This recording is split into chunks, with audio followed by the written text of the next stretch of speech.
I'm Nigel Farage, and today, exclusively for LBC, I'm going to be interviewing Marine Le Pen, the French presidential candidate and the front runner in the election. It's a two-round election, the first one in April and the second one in May. Marine, thank you for agreeing to do this. It's a pleasure. Britain leaving the European Union, what does it mean for the European Union? What does it mean for France, and in particular for this election? Well, obviously, it's a very strong signal. There is at least one way of finding the keys to the jail, because we had been told that it was not possible to leave the EU, and the UK has just demonstrated that when the people want it, well, it can set up the conditions to exit the EU. So thank you for sort of showing us the way out of this huge prison, which is the EU for the peoples.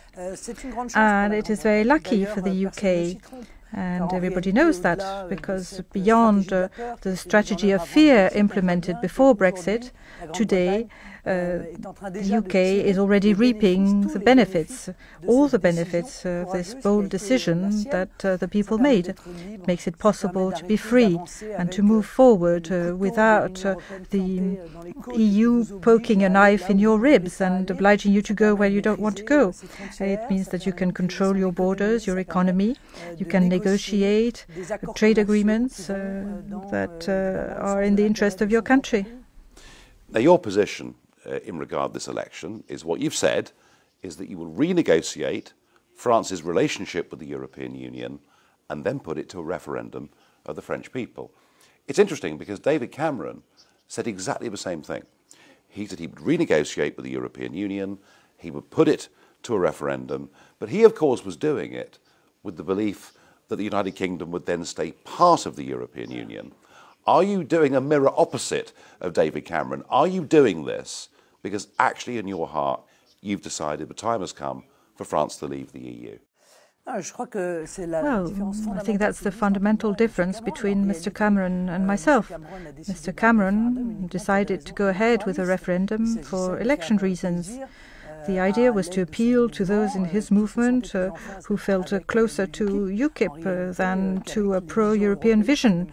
And so thank you for reminding us that Mr. Cameron would never have contemplated the possibility of the UK leaving the EU. And the negotiation was not really a negotiation, it was a farce. And this is not at all my frame of mind for the negotiation.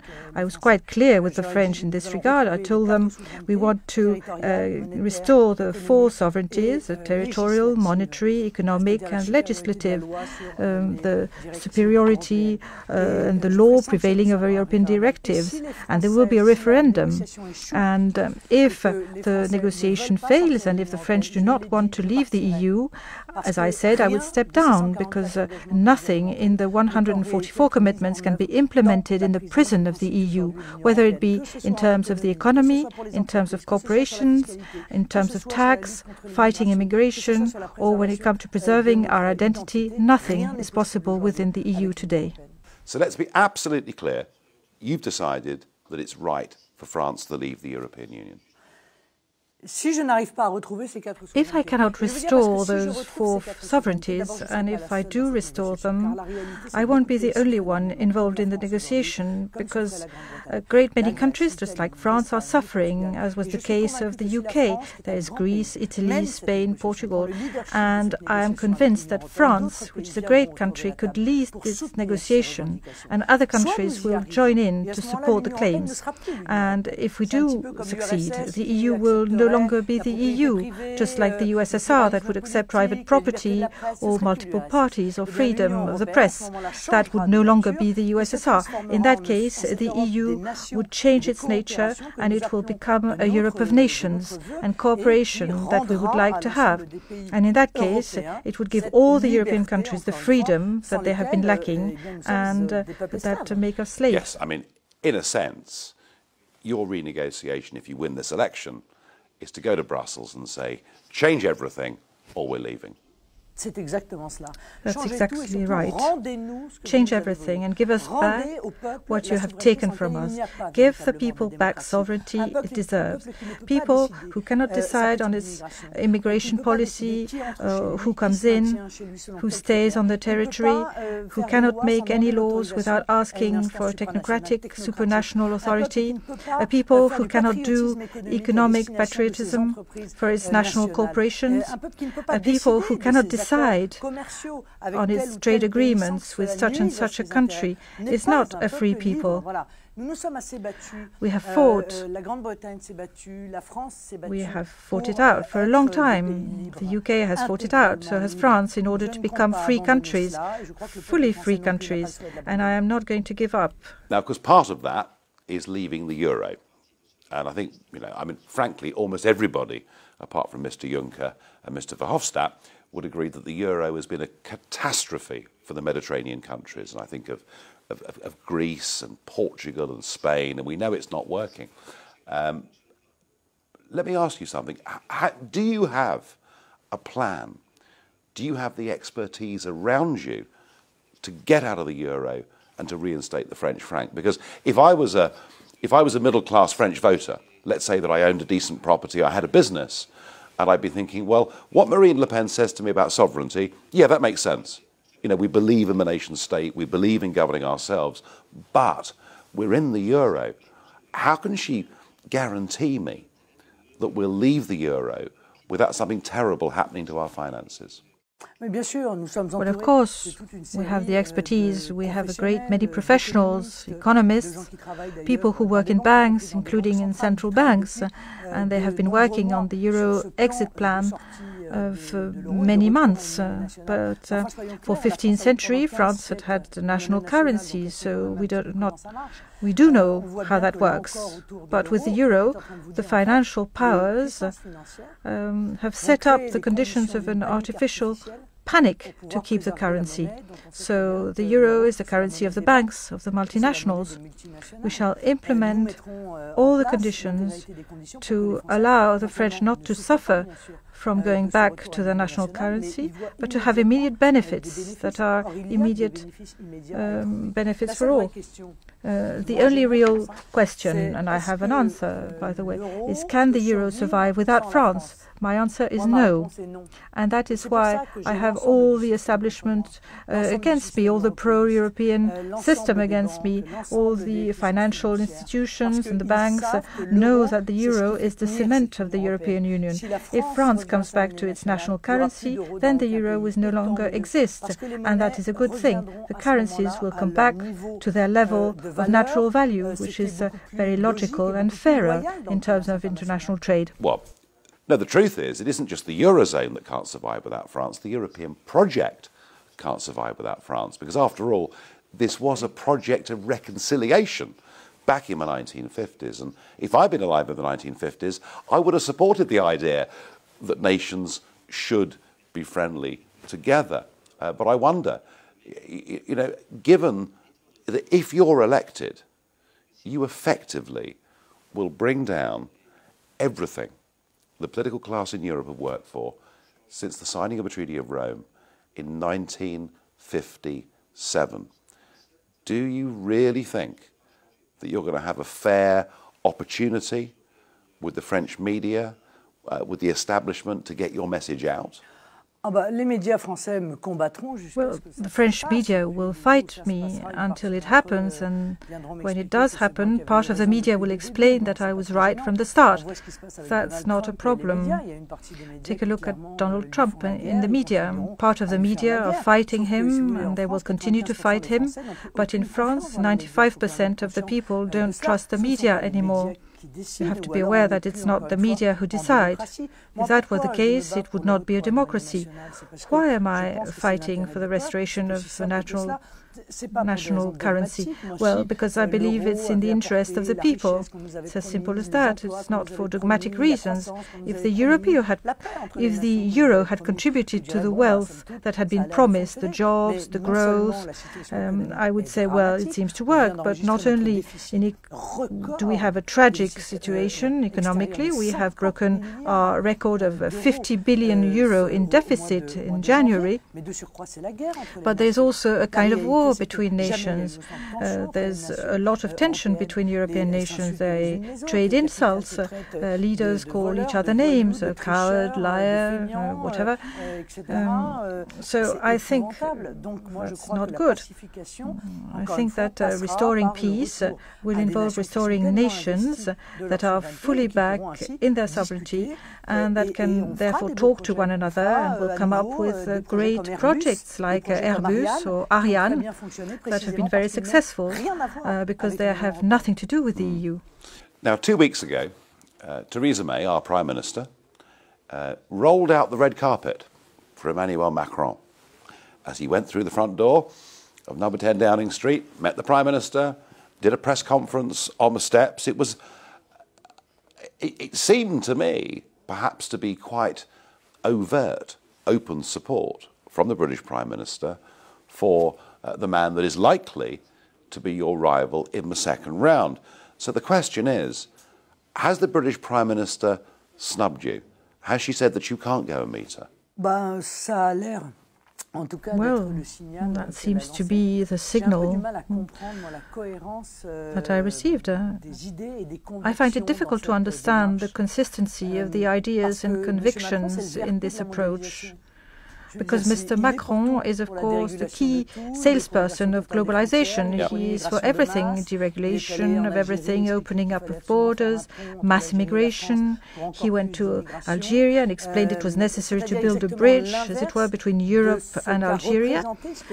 So that is actually quite the opposite of what Brexit stands for and the choice which was made by the British people. So I do not understand this discrepancy, this contradiction between what Theresa May stands for, because she has decided to be the person who will implement Brexit, and her meeting with Emmanuel Macron.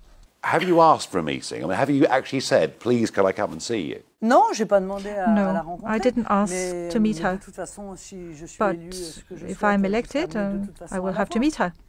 Well, that's true. And actually, with Donald Trump, number 10 wanted nothing to do with Donald Trump whatsoever, because they thought he would lose.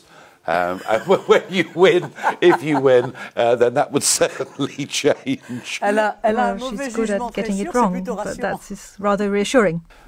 What about look into the future? So Britain is leaving the European Union, and let's say that you in May succeed in becoming the French president. How do you see the relationship between France and the United Kingdom going into the future? I see no reason why France and the United Kingdom should not have excellent relations. We are old allies, and economically we have a great many exchanges to implement. What I cannot stand in the behavior of the EU with regards to the United Kingdom is blackmail, constant threat. This structure is no longer moving without blackmail and threat. You have to pay, we are going to charge you. Those who don't want migrants will be charged 250,000 euros for every migrant refused. It's a very forceful Europe. It's a Europe imposed by Merkel.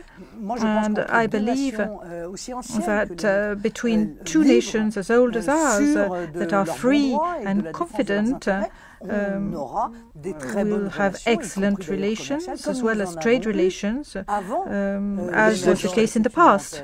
I mean, this is very interesting because much of your manifesto talks about unfair competition, talks about French businesses effectively being undercut, talks about the need to protect French business in the modern world.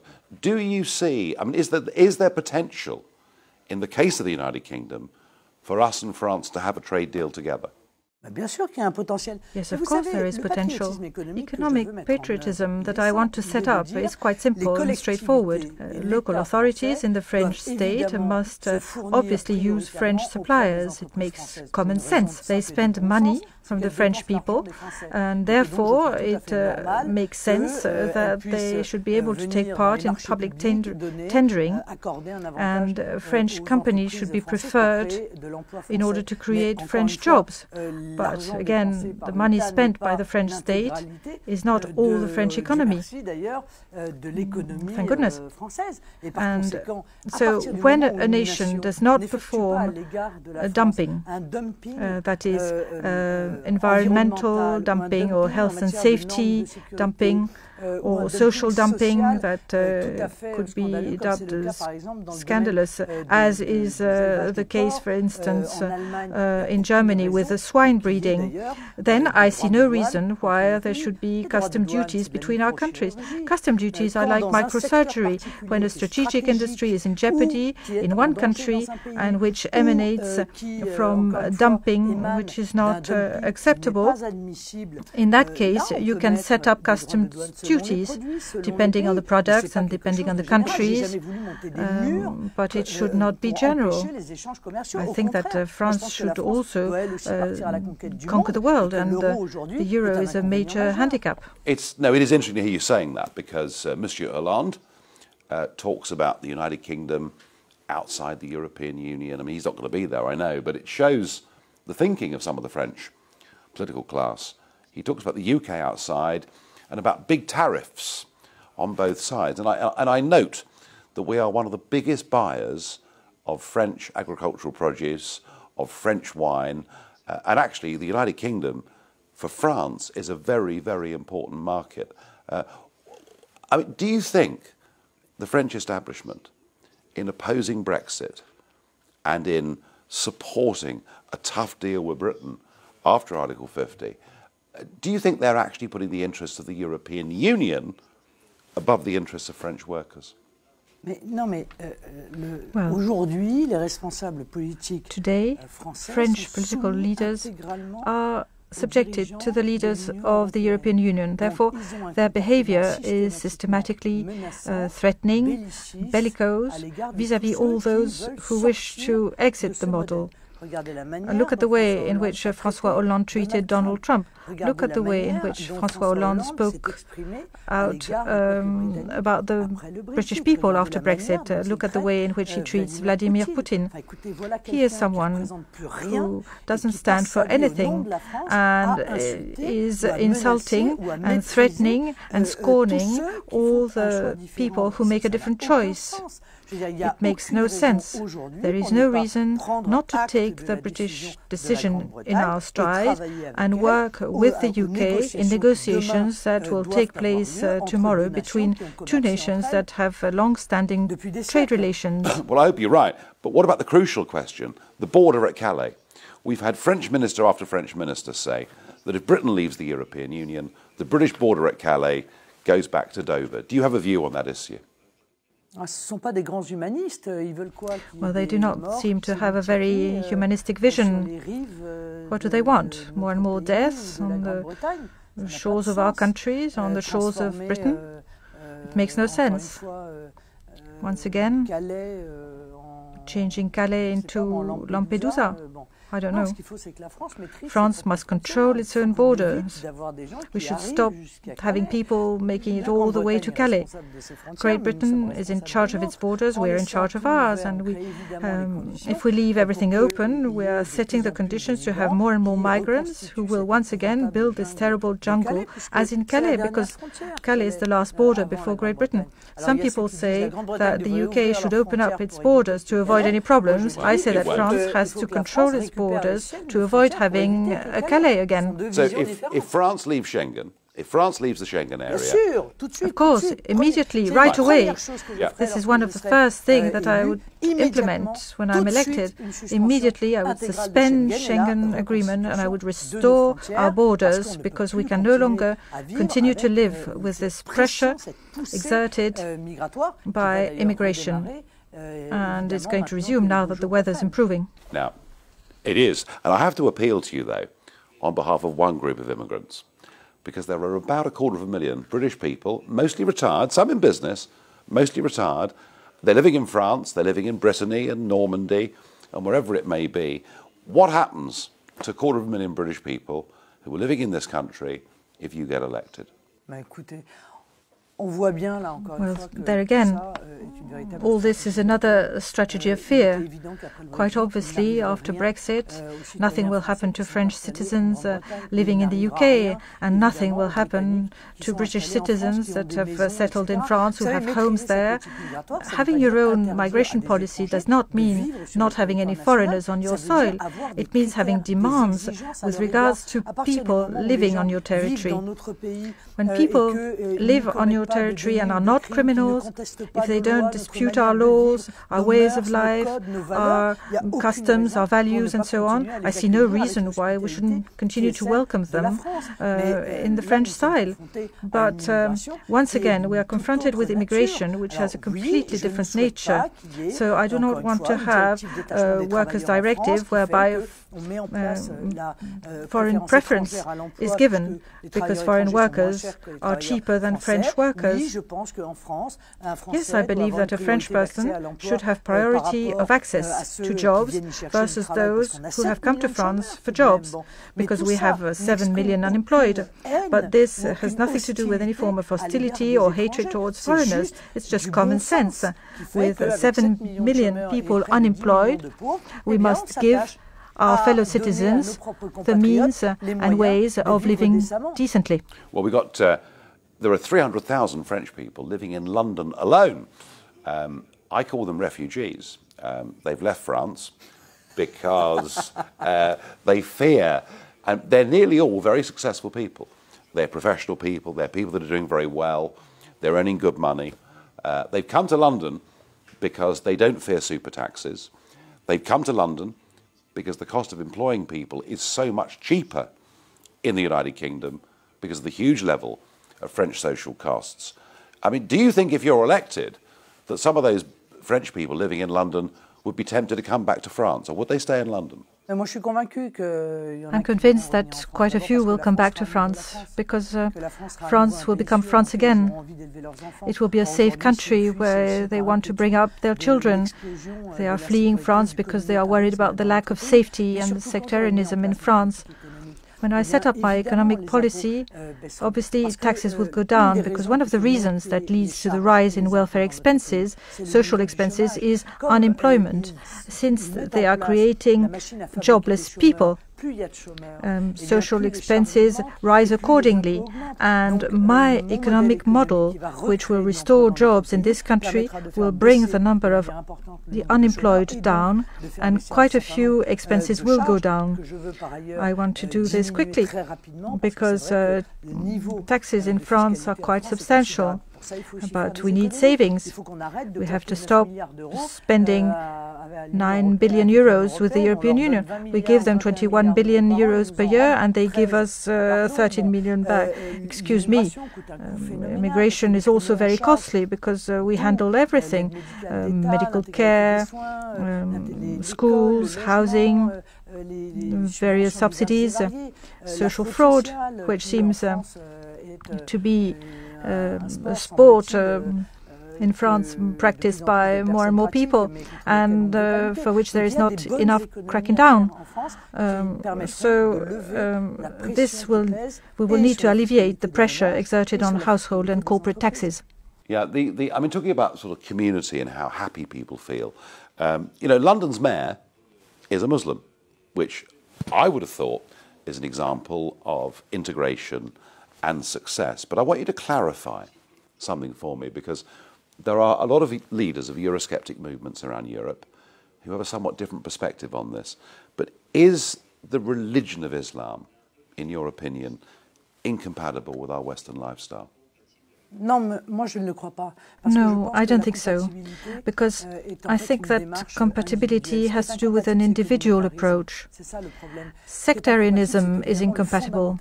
Radical Islam is incompatible, and I will fight that, because I want to eradicate it from my country. But you can be French and Muslim without a problem. But what needs to be fought are those who have a political vision of Islam, those who want to impose the laws of Islam and place them above the laws of the French Republic, above the rules that govern the Constitution and the ones that govern our civilization. But not all people are like that, far from it. Some are just people who have faith and they are free to believe in what they want. That is French-style freedom as well. So you have to make a distinction between the two. I am not involved in any religious war. I am fighting totalitarian ideology, which is Islamist fundamentalism, and it has disseminated. It has been recruiting. It has been extending its influence with the blessing of our leaders for years and years. Yeah, I mean, parts of France are very troubled, and I think I get the impression travelling through France as I do that the French as a nation are worried, that they're concerned about what's happening in their communities. And they look at you, and they look at what you're saying, and a lot of them say, yeah, you know, Marine Le Pen, she's brave, she's standing up, she's saying what we think. But there's always been this one lingering difficulty, and it is that the Front National, in its history, whether fairly or unfairly, had always been seen to have links or members or activists that said anti-Semitic things or things that caused outrage. I mean, have you changed the Front National? Is it now a different party from when you first became leader? Well, first of all, when you want to get rid of your dog, there's a saying in France that says, when you want to get rid of your dog, you say it's rabbit. Now, every political party who has stood for patriotic hope against the system has always been accused of getting it wrong.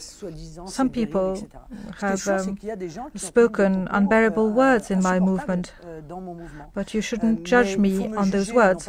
You should judge me in terms of the way I reacted to that.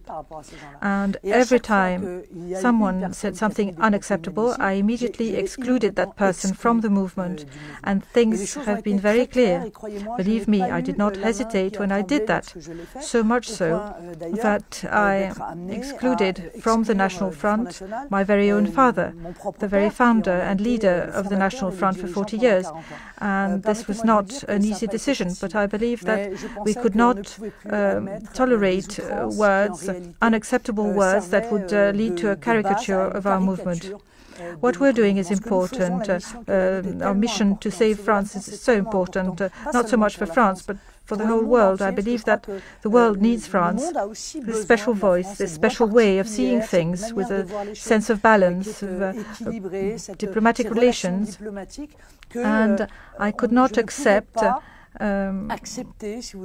some things, even coming from my own family, from my father, despite his role. This is a mission, and I could not accept that this mission should be compromised by unacceptable provocation. Yes, well, don't worry. I know all about being judged by one's supporters. I've had years of it, so I completely understand that. But looking at the world and looking at France's role in the world, how we view Russia, how we view Putin, is one of the great key debates going on across the whole of the West. I mean, you are one of those people, I think, who does not view Putin as a threat to the West and our way of life. No, but in fact, I believe that the EU has obeyed the US administration under Obama by waging a Cold War, a very harsh war to Russia, and to the risk of bringing Russia closer to China, which would have gone completely against our European interests. Russia is not a danger to us. Russia is not attacking France. Russia does not have aggressive social or environmental dumping against France. Russia does not threaten our identity or our geostrategic interests.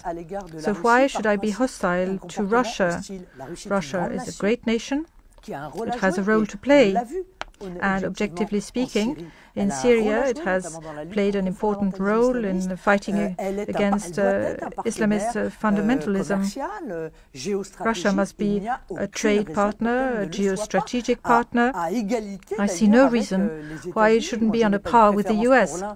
As a matter of fact, I don't have any preference for the US or Russia.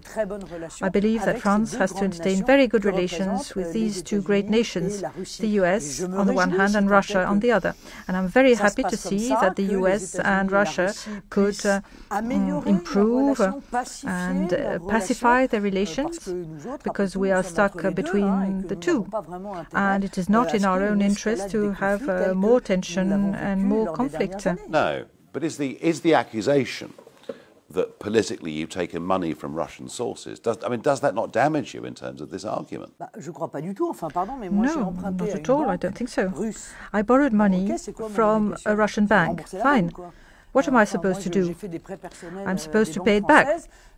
I took out personal loans from French banks, and the banker hasn't come to my home to decide what school my children should go to or what color my curtains should be.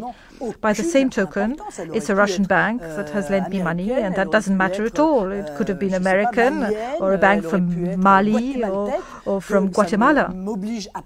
This obliges me to nothing. It's the only bank that I found. It was from Russia. Even Anglo-Saxon banks don't want to take any risks of lending me money, perhaps because they are undergoing some political pressure from the banking system. And this is quite revealing in my case. You think the big banks are against you, do you? Well, I don't know, but I requested a loan from banks worldwide. And French banks lent money to all the candidates, including the candidates from the far left, Mr. Mélenchon, but not to me. I asked banks across Europe, across the world, and I did not find any banks that would lend me money. At some point, I figured, well, it must be a problem. Although I'm leader in the polls, and I don't see any reason why I should be an exception, unless they are under some form of pressure. Well, somebody else who's arguing for better cooperation with Russia and trade with Russia is Donald J. Trump, the 45th President of the United States. What is your view on Donald Trump? Well, I was the only one in France who spoke out during the campaign and said that I wanted Hillary Clinton to be defeated. And actually some words spoken by Trump converge with my views of the interest of France. Refusal of the transatlantic treaty, TTIP, and his will to stop systematic interference of the US abroad. And of course this has been at the origin of a great many forms of dysfunction and imbalance worldwide. Iraq, Libya, and so on. So when Donald Trump says, I want to be the president of the US and not the president of the world, well, all I can do is applaud. Fine, that's very, very well. He wants to reindustrialize the US, he wants intelligent protectionism, economic patriotism. I want that for my country too. So once again, I had no reason to howl with the wolves, with all the other political leaders who, all of them, without exception, turned against him. They supported Hillary Clinton. And so no reason, because in my view that would serve the interests better. So Brexit, Trump, the Italians vote against in a referendum and the Prime Minister resigns. Is this a global revolution? Yes, yes, of course. There is a revolution going on, a revolution of nations. Actually, it is the great return of nations and a great return of the peoples of the world and a return of democracy. It is not the end of the world, it's the end of a world. And that's quite surprising because the Anglo-Saxon world made up the US and the UK and others who are the ones who design free trade, globalization, and blurred borders. And these are the countries that have just said, stop, that is enough. And they are doing this very pragmatically. Enough is enough? Okay, fine. That's very good. But in the Reagan years, it was a different situation, but with Reagan and Margaret Thatcher, it was a different world. And they gave the impetus for this movement, which became ultra-liberalism with globalization, with no regulation. And now the British and the Americans are saying, well, this is against the interest of our people, so let's stop. And I'm ready to work with them to build another way of bringing about trade relations and working with nations. But once again, the nations will need to be full nations. Well, as I say, I'm not sure the Anglo-Saxons should take all the blame for what happens. I think people in Brussels perhaps take more of the blame for wanting to abolish nation state. But we're heading in.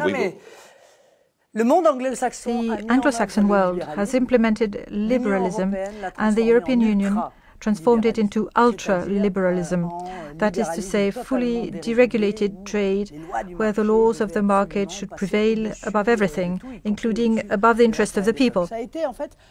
This was a kind of drift, and it became a great big globalization movement. And now we have the same objectives. So let us seize the opportunity.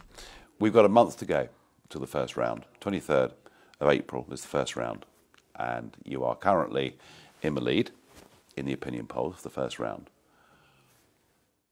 What is it? What quality do you have that makes you right to be the French president?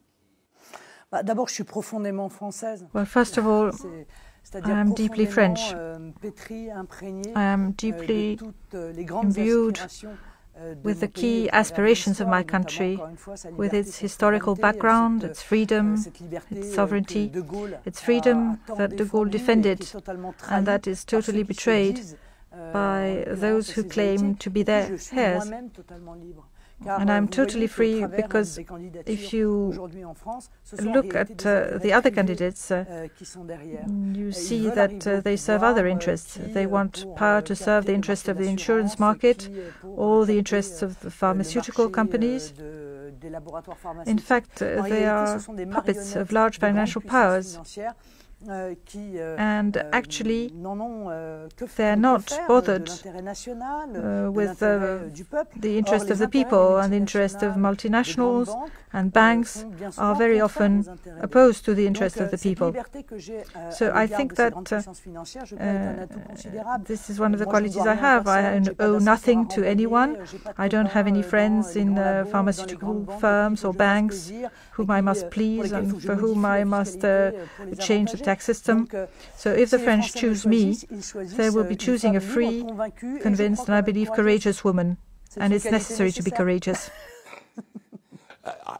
Without courage, nobody would go into this game and survive for 10 minutes. I would agree with that. The question is whether it's the right courage. You are probably going to win the first round and go through to the last two. But isn't the truth of it that the coalition against you will be so great that whilst you win the first round, you simply can't win the second round? Well, I think it's a choice of civilization in the hands of the French people. It's no longer a left-right split as usual. The real question for the French is this. What do we want? Do we want France to remain France? Do we want France to be recognizable, based on a political system where secularity is at its center, where sectarianism is not a virtue, where the people are not categorized according to their origin or religion, and so on? A country under the powerful threat of terrorism. Those are the choices that the French people will have in their hands. And I believe I am the person who can defend French civilization France, with everything it has in terms of solidity and outlook. The other candidates have a post-national vision. Post-national vision. They want to be the President of the French Republic and as such be Vice-Chancellor of Mrs. Merkel. They want to be the governor of a European region. This presidential election in France is like a referendum, against or for wild, unbridled globalization, for or against the French national journey, and that's why it's difficult to say in advance that Marine Le Pen will face everyone, and it's very unlikely that she will win. You don't know what's going to happen. No one knows, and if the French understand what's at stake in this election, indisputably, I stand a very good chance. Do you think in your heart you're going to win? Yes, I believe so. I believe that the French people is prepared for that choice because it has seen other people make choices that the elite and media were not happy with, and the people had the courage to be free. Bernanos, a French writer, says, "Hope is a risk you should run." Marine Le Pen, thank you very much indeed. Thank you. Thank you.